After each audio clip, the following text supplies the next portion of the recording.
Hello, na Mama Igbo again. Tag back on zero in here, get familiar with Igbo food items. Today, I will share with you now 43 food items and their meaning for Igbo. Oya, make we go. Bread, achicha. Egg, apa. Plantain, okerema.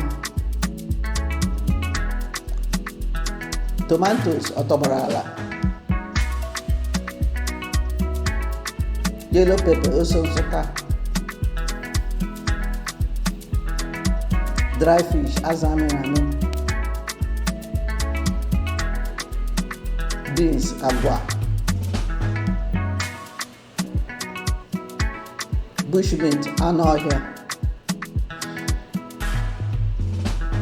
Cow meat, anụ ehi.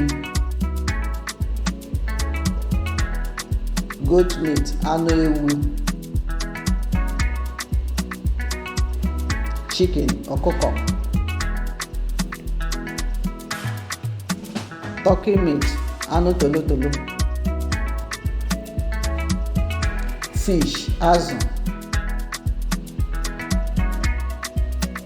Rice, osikapa.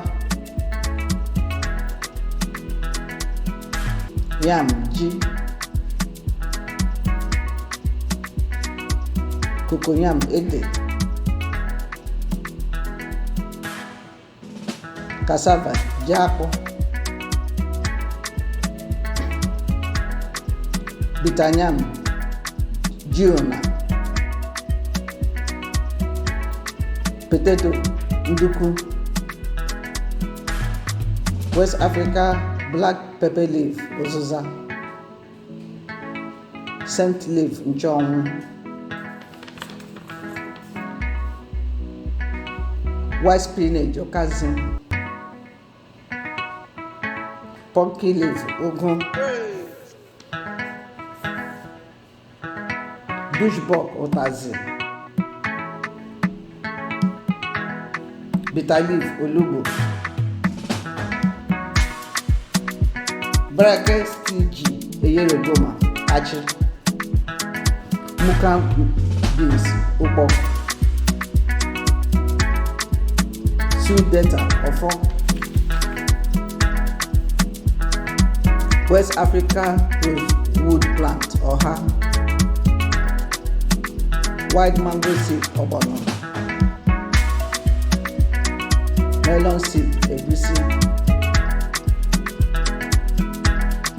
Palm oil, mmanụ akwụ. Palm kernel, mkpụrụ nkwụ.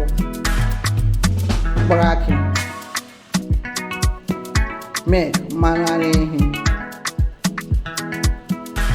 Pap, akamụ. Corn, ọka.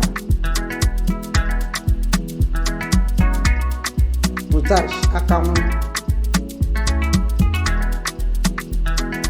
Onion, yabasị. Crayfish, ayoro. Pepper, osu.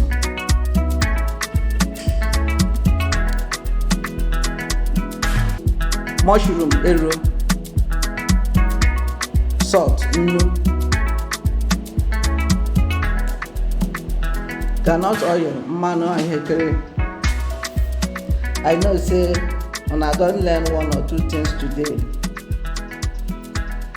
Make una no forget to share, subscribe and like. Daalụnụ, nọgidenụ na-ekiri. Ndewo.